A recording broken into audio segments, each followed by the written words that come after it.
Haleluya, mtu wa Mungu popote pale ulipo, mtazamaji wa huduma ya Ukombozi TV, karibu na tunakualika tena katika kipindi hiki ambacho tunakukaribisha katika kipindi ambacho kitakuwa leo majira saa 2 usiku hapa kupitia huduma ya Ukombozi TV. Popote pale ulipo, mtu wa Mungu, ni muda wa kujiandaa kwa ajili ya kipindi kile ambacho kitakwenda kuwa ni kipindi cha ufungulivu, usiku wa ufungulivu, usiku wa miujiza, usiku wa unabii wa papo kwa papo, usiku wa majibu ya papo kwa papo. Ni wewe jinsi gani utakavyojiunganisha na kipindi hicho, na ni vyema pia ukawaalika ndugu jamaa na rafiki. Kama una ndugu yako yupo nje ya mkoa, yupo ndani ya mkoa wa Arusha, hata kama yupo nje ya nchi, mualike mtazamaji katika kipindi hiki, kwani mtumishi wa Mungu majira ya saa 2 atapanda hapa na atafanya kipindi hicho cha ufungulivu, kipindi ambacho kitakwenda kukufungua wewe hapa ulipo mtazamaji, lakini pia atakutolea unabii wa papo kwa papo. Atakwambia mambo yako yote unayoyajua na usiyoyajua.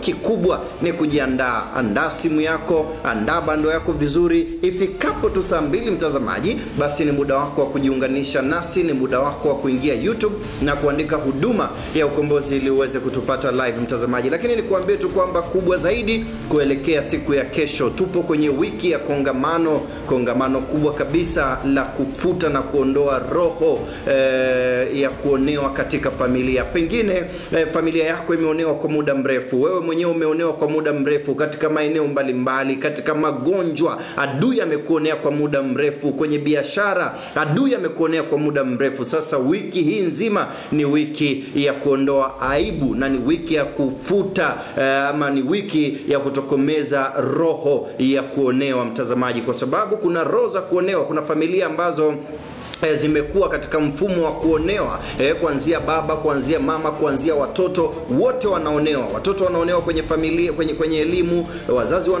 wanaonewa katika eneo la kiuchumi, katika eneo la kiafya. Kwa hiyo katika wiki hii ambapo tunaelekea siku ya kesho Jumanne, basi ni wiki ya kufuta roho ya kuonewa katika familia yako mtazamaji. Naamini kwamba utakuwa umejiandaa vyema kabisa, na kama una ndugu yako ambaye anatoka nje ya mkoa, basi ni muda mzuri wa kumwambia kwamba kesho Jumanne usikose hata siku moja mtazamaji. Nimekuwa nikimfuatilia mtumishi wa Mungu na amekuwa akisema jambo moja sana. Katika siku 5 ambazo Mungu ameziandaa kwa ajili ya kongamano, Mungu amekuandalia siku moja katika siku hizo 5. Kwa hiyo unaweza ukaja Jumanne, usije Jumatano. Kumbe Mungu aliandaa wewe siku ya kufunguliwa iwe Jumatano, ama iwe Alhamisi, ama iwe Ijumaa, ama iwe Jumamosi. Kwa hiyo mtumishi wa Mungu anapopata maono ya siku 5, basi ni vyema ukayafuata maono yale, na ni vyema ukajiconnect na siku hizo zote, kwa sababu ndani ya siku 5 Mungu atakuacha. Nikualike tu mtazamaji, nikwambie ni muda wa kujiandaa, lakini saa 2 kamili